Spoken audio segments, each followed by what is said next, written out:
जोंनि रुंसारि बर' माहारिनि सासे गागि फावगिरि एबा एक्टर टिकेन्द्रजित नार्जारी बिथांनि मुङाव जि गासै गं 6 सिनेमा हल लुनाय जादोंमोन।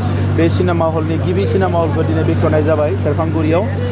आङो जोंनि फावगिरिफोर, जोंनि एक्टरफोर, प्रडिउसारफोर, डाइरेक्टरफोर जायफोर बर' सिनेमाजों लोब्बा लानानै दङ गोबाव समनिफ्राय, बिथांमोननिसिम आङो हामलायनाय बावदों।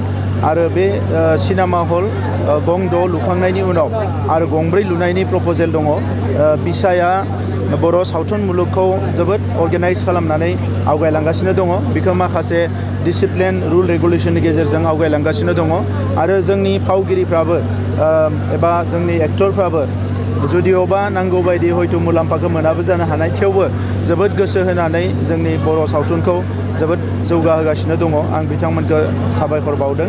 फैबाय थानाय समाव बर' माहारिनि हारिमु बिथिंखौ जौगाहोनो थाखाय आरो लोगोसे जोंनि जायफोर एक्टिंआव गोसो थानाय, जायफोर फिल्माव गोसो थानाय जोंनि लाइमोनफोरखौ मोजां मोनसे प्लेटफर्म होनो थाखाय बिसानि गेजेरजों एबा बर' फिल्म प्रडाक्शननि गेजेरजों गोबां जायगा होनो हागोन।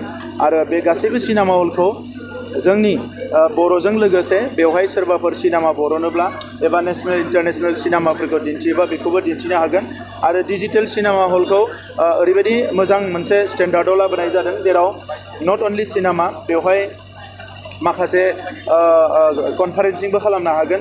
नेसनेल इन्टारनेसनेल लेभेलनि माबा मोनसे जुदि कनफारेन्सिं खालामनो नागिरोबा बेवहाय बेबायदि कनफारेन्सिंखौबो बेबस्था दङ। गासै 6, बेनि गेजेराव रौतायाव गंसे, सिमलायाव गंसे, बागानपारायाव गंसे आरो लोगोसे रुनिकाटायाव गंसे, दिनै बेवहाय सेरफांगुरियाव बेखेवबाय आरो बिनि उनाव गसाइगावआव गंसे। आरोबाव गं 4 लुगोन, बिनि गं 3आ सेम स्टेन्डार्ड जागोन 150-150। नाथाय क'क्राझार सहराव एबा क'क्राझार टाउनाव बेवहाय गंसे जोङो 500 केपासिटि थानाय गंसे गोदान सिनेमा हल लुगोन, जाहाथे बेखौ बयबो बेवहाय जिहेतु क'क्राझारा जोंनि मेन केपिटेल, बेवहाय सोरबा फिल्म रिलिज खालामनाय बायदिसिना फिल्म रिलेटेड प्रग्रामफोर खालामनाय, बे प्रग्रामफोरखौ बेयाव खालामनो हायो। बेनिखायनो क'क्राझारनिखौ जोङो 500 जिरायनानै नायनो हानाय मोनसे स्टुडिअ गोदानै लुगोन। देग्लाय बोसोराव बिसानि अफिस लुनो थाखाय आरो गेस्ट हाउस लुनो थाखाय 1.5 कोटि रां होनाय जाबाय।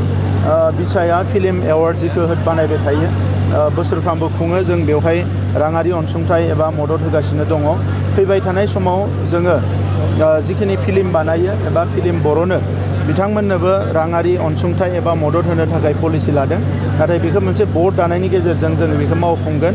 आरो जिखिनि गागि जोंहा फावखुंगुरफोर एबा जायफोर फावगिरिफोर सोरबा रुंसारि जालांबाय, सोरबा बैसो जाबाय, बिथांमोनखौ बरायनायनि थाखाय 2025 मायथाइयाव जोङो मोनसे रिजनेल लेभेल एबा काउन्सिल लेभेल माखासे एवार्डनि बेबस्था खालामनो थांगासिनो दङ।